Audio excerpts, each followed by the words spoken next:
This week, the Evansville EPA and Indiana Department of Environmental Management have issued several air quality alerts for our area. What do those alerts mean and what causes them? That's next on WNIN Newsmakers.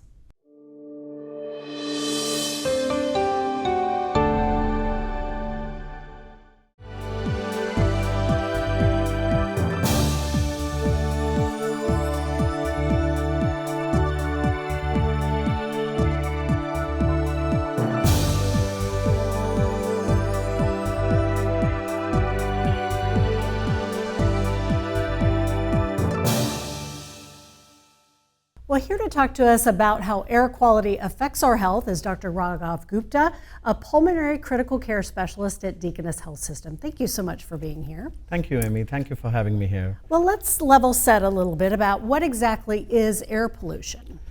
Air pollution is, by the terminology, it explains everything. It's polluted air, but it's a really critical public health hazard, and it's increasing day by day, and we have to take measures to control that at every individual level, I guess.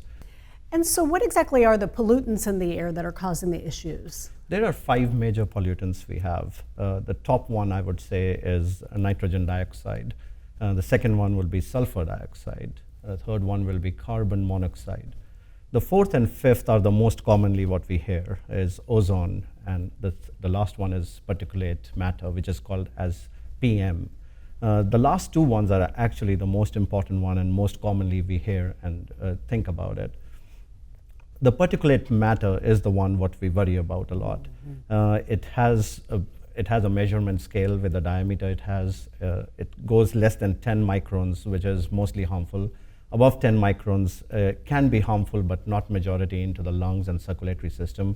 But once you go down less than 10, it enters into the deeper parts of the lungs and can enter into the circulatory system and cause major problems. Less than 2.5 microns have shown in the studies that it increases mortality. Oh. Yes, so the size over here is very important in the particulate matter. If you talk about ozone, the formation of ozone is very important. Mm-hmm. It's a complex organic compound which is made by the sunlight, and it can be protective at the level the ozone is. Mm-hmm. And once the ozone level falls down to the ground level and the sunlight causes more organic compounds over there, it causes major problems like chemical burns in the lungs, and we'll discuss about those too. Okay. Yeah. So, even just to kind of give a visual, when we think of particulate matter, these are actually particles that are like suspended in the air. So can they create more damage than what some of the other pollutants can do? Right, they can, because they can be ultra fine. As I mentioned, it's less than 2.5 microns. They can be really ultra fine. They're all invisible, but less than 2.5 can increase mortality because they can enter in deeper parts of everything what we talk about. Wow, okay. So what health concerns are raised whenever we have air quality index and alerts like we've talked about recently? The health concerns, if I talk about it, it can be acute or chronic. If you say acute means that the sudden onset of symptoms. You can have minor symptoms like irritants of nose, throat, you have regular irritation what you see day by day. It can go to the higher level at a point that you can develop a lung storm because, as I said, it causes chemical burns over there. And it has a mechanism to cause lung storm which can need ICU and even the ventilator and can take away the life. So this is the acute phase. The most commonly what we see and what we are concerned about is the chronic phase. The chronic phase is when you have an air pollution, or the mechanism is explained by that it goes as a foreign particular thing which goes into your human body system, and it reacts as an inflammation. When you have an inflammation, if it goes into the circulatory system, the inflammation can cause more blockages over there and causes heart attack and stroke. Really? If it goes into the lungs, it can cause remodeling of the airways, inflammation of the airways, and can develop new asthma, COPD, or can exacerbate the old chronic lung disease or chronic conditions like COPD and asthma again. It can also cause lung cancer. It is difficult to quantify how can it be causing lung cancer, but it just remodels the airways and cells over there, which can lead to lung cancer. Well, even as you mentioned that, we don't necessarily think of air quality as being a risk factor when we talk about things like heart attack and stroke and things like that, but that's something we need to keep in consideration, isn't it? Exactly. Amy, I think it's an invisible killer. So invisible killers are difficult to determine, but it's very important to have an really insight of it at an individual level, so that globally we can decrease the burden of the diseases. Most definitely. Well, and generally, beyond the acute and chronic illnesses that it causes, how else does air quality affect our quality of life in terms of health and those types of things? To answer this question, I would say mostly your chronic diseases, what you have, goes into more exacerbations. They go to more higher severity because of air pollution. So that disturbs your life, and it also decreases your energy levels day by day. So you end up getting more obesity, which is very indirect correlation, I would say, and can lead to more severe diseases. Okay. And you mentioned the cancer risk and the heart attack risk and some of these chronic illnesses. Are those the main long-term illnesses that are affected by air quality, or are there others that aren't necessarily on our radar as well? I would say those are direct correlations. I would say there could be very many indirect diseases which can be linked. And that's why if I tell you about the deaths, which are increasing day by day and yearly, it's difficult to quantify again with the air pollution, as it's extremely invisible, and it runs in the background and causes more severity of other chronic diseases. So it's difficult to answer that question about how much it is linked directly, but yes, indirectly, definitely it is. And very interested in the lung storm that you mentioned in the acute phase. Is that very prevalent in our region? Have you experienced that diagnosis within our region, or do you see that in pockets of areas around the country? Yeah, that's a very good question. I would say it has an indirect role on that. What the mechanism I can explain that is, when you have air pollution, which is kind of in the moderate area, which is the AQI would be 50 to 100, or it can be higher. If that stage comes, that you basically destroy your initial part of the defense system of your body, which is hair follicles. Hair follicles moves back and forth and prevent all these viruses over there. So when you have damaged hair follicles, your entry system of all these bacteria and viruses, they increase. And they get into the system, they get into the lungs, your defense system is weak, and that triggers your lung storm. And itself, air pollution has already prepared your lungs to be chronically damaged over there. So it becomes more vulnerable, and it causes lung storm accordingly. Do you find that there are any age groups that are more susceptible to air quality problems than others? Exactly. I think all the age groups can be affected. The childhood would be most important because it's a growing stage of your lungs, and it does decrease your lung function. So I would say yes, all the age groups can be affected, but childhood would be most important. Okay.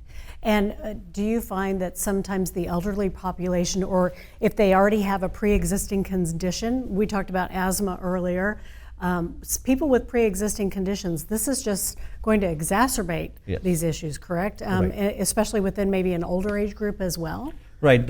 We all know that old age does not really accept the hospitalization very well. So you have one exacerbation that decreases your lung function more, and you happen to have run that cycle chasing the tails and having more exacerbations, which increases the health burden overall in the society and the economical burden of the health system. Yes. So how can we protect ourselves? What are some of the things that we can do to protect our health, to protect our children's health, especially if people have infants and growing young children, whenever there's an air quality issue, and how can we even improve the quality of the air in our own homes, those types of things? I would say prevention is the treatment of air pollution. It can be individualized, it can be at industrial level, it can be at government level. If we talk about at the individual level, the more important things are the basic amenities, what we do day by day. For example, if we are burning the waste, we should not do that. We should recycle the waste. That is very, very important. Burning the woods causes more air pollution. If we talk about motor vehicles, which is the most common source of air pollution, we can use electric vehicles these days. That is a good way to deal with the problem. The second way of tuning the cars, having a regular services of the car, inflate tires at regular time. All these small things reduces your air pollution. Carpools is another way to deal with this. So many times we'll see different things marketed like HVAC filters, the portable filters that you can put in a child's room or in your home. How effective do you think that is in terms of improving the indoor air quality, and if that helps people with pre-existing conditions? Right. The indoor air quality has been shown that you can prevent it by using the filters. One has to clean the filters very nicely. That's very important. But using all HEPA filters and all the devices what we have in the market these days does reduces air pollution. Also, we have to make sure there are no leaks in the house. The house is cleaned periodically. If you have pets at home, the pet fur can cause a lot of air pollution. So those things are cleaned very well. So yes, answer is right. Another way to decrease the indoor air pollution is by using energy efficient devices, Energy Star devices when you buy the electric devices at your place. All right. Well, Dr. Gupta, thank you so much for all of your great information and your time today. My pleasure. Thank you, Amy.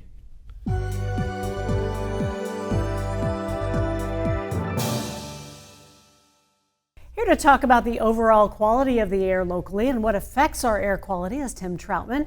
Tim recently retired from the National Weather Service and is head consultant at Disaster Resiliency Experts. Thank you so much for joining us. Well, thank you. It's great to be here. Let's just even define, when we talk about air quality and air pollution, what exactly is it and how does all these pollutants and smog affect our air quality and the measures that we use?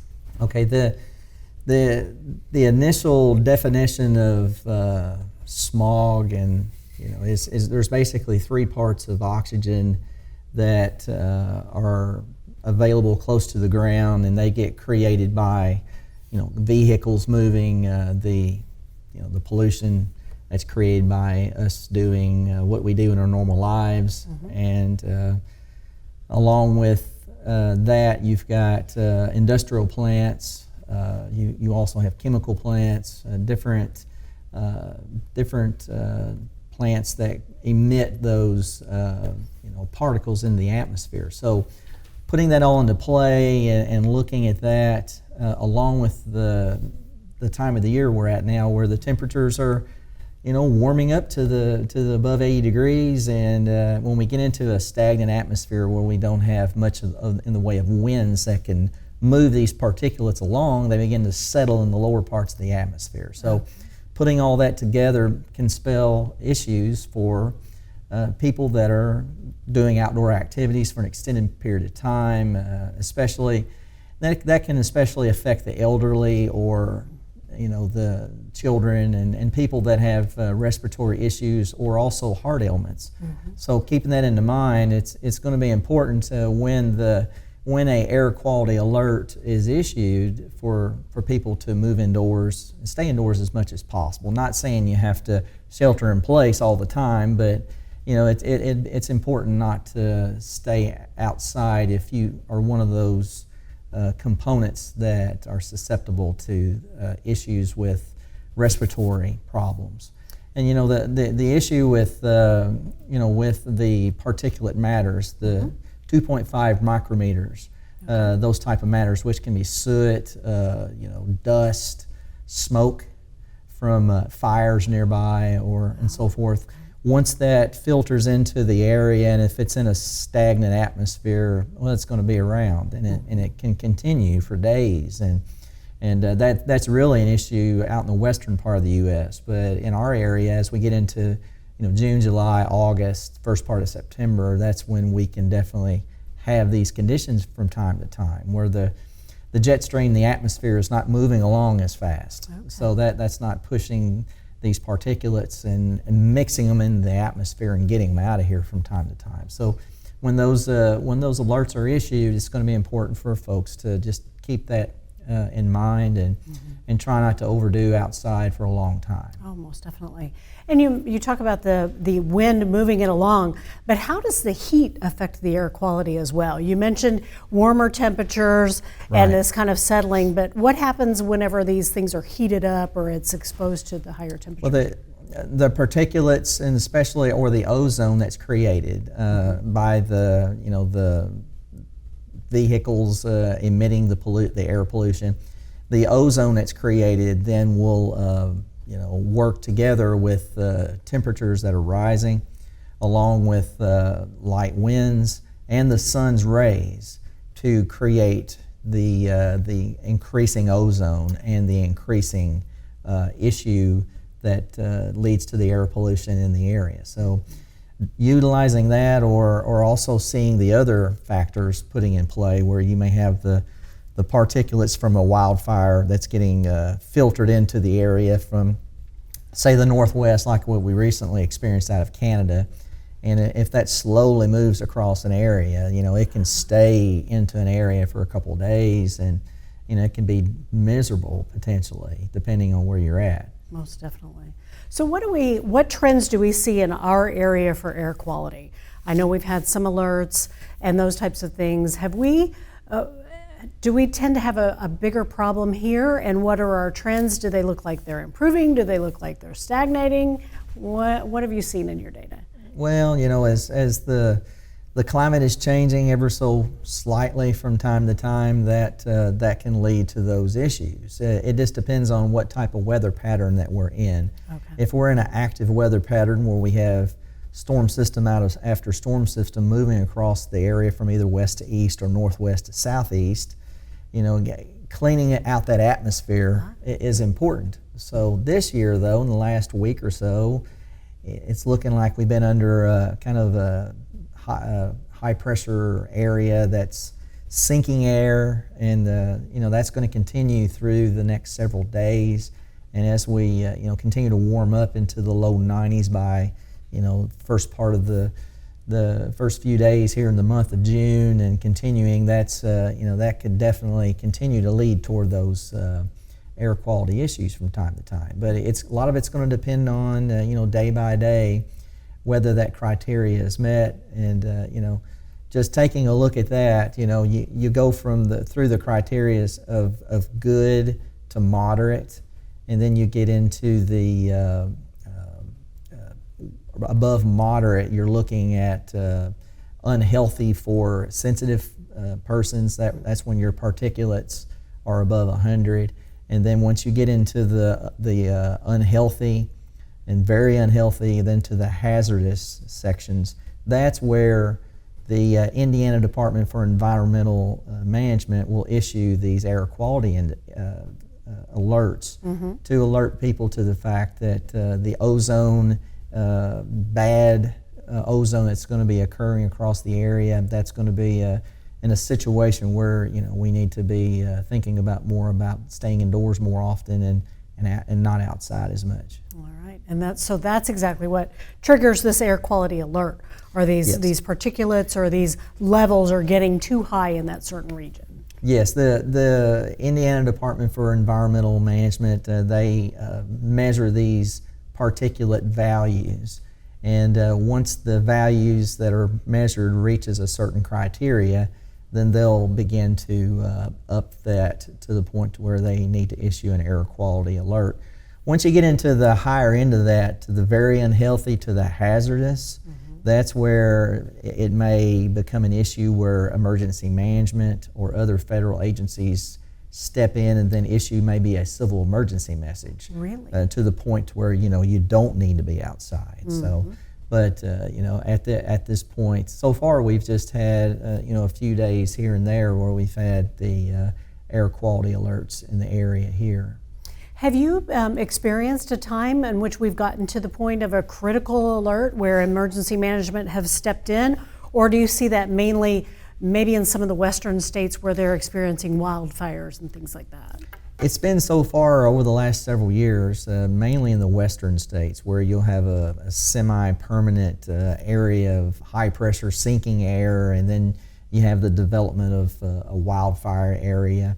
And as that wildfire continues, the smoke will just continue day by day to move across a region, and then it gets kind of dangerous as far as your being outdoors for very long. It's not good for your lungs, and you can have definite slight to moderate issues with your respiratory system. And when you begin to feel soreness in your throat and down into your chest area, tightness in your chest, or having difficulty to breathe, you definitely can tell at that point, well, I've suffered some issues related to air quality. So it's important to move indoors when it happens. Is poor air quality reversible? And it seems to be like such a complex issue. How do we tackle the issue of poor air quality? Well, it's an ongoing issue related to climate change and related to the fact that there have been an increase in wildfires in the West that gets into the atmosphere and travels with the jet stream, or that cool conveyor belt of wind that moves across the region in the mid and upper levels of the atmosphere. So the amount of human interactions into this, as far as the amount of traffic activities in the summer and the amount of air pollution we put in the atmosphere, that all plays a role in it, unfortunately. And the important thing is, if you're traveling or going anywhere normally through the week, if we get into an air quality alert issue, it's important to maybe combine several stops into one day, and instead of going every day during that week, and do your little part, person by person, to limit the additional air pollution that can get placed into the nearby atmosphere. So I know sometimes these alerts are issued, but people might not be aware that we're under an air quality alert. How can people find out this information and kind of monitor this on an ongoing basis for themselves so that they stay informed? There are several areas that you can look at. One important area is, I would just recommend go to the Indiana Department of Environmental Management website. You can just Google IDEM air quality alerts, and once you click on that link, it'll bring up a map of the state of Indiana, and there will be color-coded areas across the state, county by county, that will indicate those 6 different levels of air quality.